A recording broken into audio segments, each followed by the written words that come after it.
ఇక వచ్చే వారం నుంచే రుణమాఫీ అంట పోయ్యా 15 ఆగస్టు లోపు ఇవాళ 10 తారీఖు మళ్ళా 15 తారీఖు కల్లా రుణమాఫీ అయిపోవాలి అంతేనా 15 ఆగస్టులో పూర్తి చేయడమే లక్ష్యము గైడ్ లైన్స్ రెడీ సీఎం దగ్గరికి ఫైలు గ్రీన్ సిగ్నల్ రాగానే ప్రక్రియ షురూ ఏ గైడ్ లైన్స్ వస్తాయట గైడ్ లైన్స్ ఎప్పుడు రావాలా స్టార్టింగ్లో రావాలి రైతులకు పంట రుణమాఫీ వచ్చే వారం నుంచే ప్రారంభించాలని రాష్ట్ర ప్రభుత్వం నిర్ణయించింది ఇందుకోసం అవసరమైన నిధుల్లో 3వ వంతు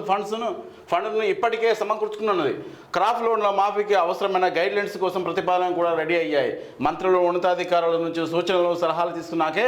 గైడ్ లైన్స్ ఫైనల్ చేశారు ప్రస్తుతం రుణమాఫీ మార్గదర్శకాలకు సంబంధించిన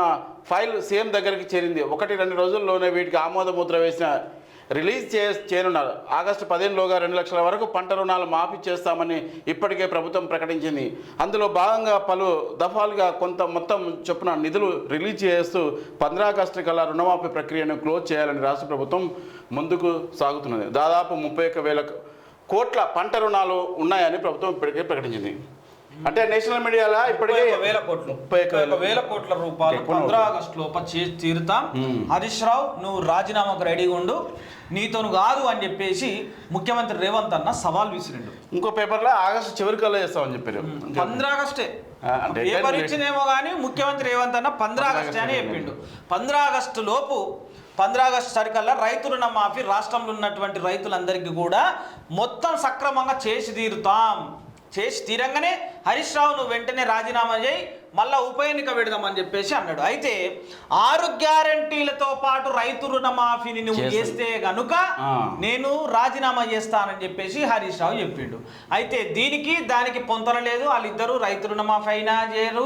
6 గ్యారంటీలు ఇవ్వకపోయినా వీళ్ళిద్దరూ చేసుకోరు ఎవరు రాజీనామా చేయరు ఆల్రెడీ నేషనల్ మీడియాలో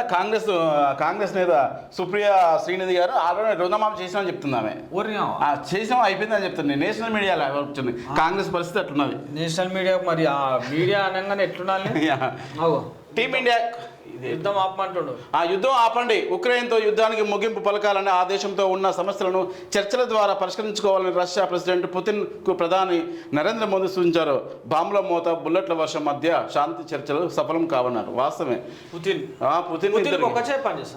ఎడమ చేయి వాటం రెండోది ఆయన కూడా నియంత్రణే ఎందుకంటే ఎంతమంది చంపుతాడో ఉక్రెయిన్లో ఎంత బలమవుతుంది రష్యా ఉక్రెయిన్ జెలెన్స్కీ వద్దంటే ఎందుకు అతనితో కౌలించుకోవడం ఏందని ఆయన కూడా కంట్రోవర్ట్ చేస్తుంది వాస్తవమే కదా కాకపోతే మన నరేంద్ర మోడీకి పవర్ ఉంది ఎందుకంటే యుద్ధం ఆపే శక్తి ఆయనకు ఉన్నది ఆల్రెడీ మన విద్యార్థులను వెనుక రప్పడంలో ఆయన కీలక పాత్ర ఆయన దగ్గర పవర్ ఉంది కాబట్టి ఆపుతాడు పోయినంటే అవుతానంటే ఏమో చెప్పాలి టీమిండియా హెడ్ కోచ్గా గౌతమ్ గంభీర్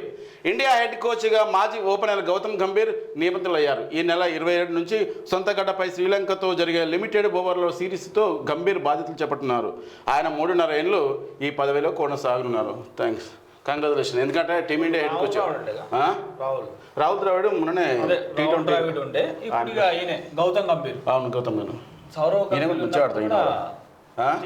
కెప్టెన్ సౌరవ్ గంగూలీ ఉన్నప్పుడు బాగా ఆడాడు సౌరవ్ గంగూలీ